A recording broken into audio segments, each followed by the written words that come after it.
એક કંજૂસ આદમીએ કંજૂસાઈ કહીને ઘણું બધું ધન એકઠું કરી લીધું. ના કોઈ દિવસ પોતાના માટે વાપર્યું, ના પોતાના પરિવાર માટે વાપર્યું, એના પછી પોતાના સમાજ માટે વાપર્યું. એનો ખાલી એક જ લક્ષ્ય હતું, ઘણું બધું ધન એકઠું કરવું. આમ કરતાં કરતાં એ કંજૂસ આદમી ઘરડો થવા લાગ્યો. ઘરડો થયો ને ત્યારે એને રિયલાઇઝ થયું કે આ મારા ધનનું શું કરવાનું.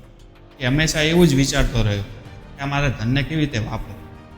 આમ કરતાં કરતાં એનો અંત સમય આવી ગયો. તો યમરાજ એને લેવા આવ્યો. તો યમરાજને એને કહ્યું કે મને થોડોક ટાઈમ આપો. યમરાજ ના માન્યો. એણે ફરી યમરાજને કહ્યું કે મને એક દિવસનો તો ટાઈમ આપો.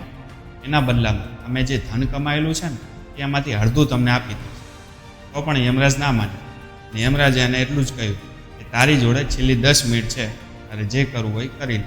કંજૂસ આદમી દુઃખી થઈ ગયો અને એને એક ખૂણામાં પડેલી નોટ અને પેન ઉઠાયા અને એના અંદર એટલું જ લખ્યું કે મેં મારી આખી જિંદગી ધન કમાવામાં જ કાઢી નાખી, પણ એ ધનથી હું મારી જિંદગીનો એક દિવસ પણ ના ખરીદી શકું.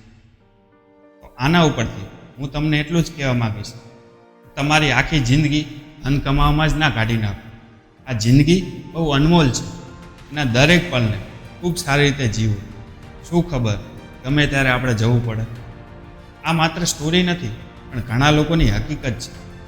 તો આ જિંદગીમાં ઘણા બધા પૈસા કમાવો અને પૈસાથી એન્જોય પણ કરો. એ પૈસાને ખર્ચ પણ કરો તમારા માટે, તમારા પરિવાર માટે, પછી તમારા સમાજ માટે.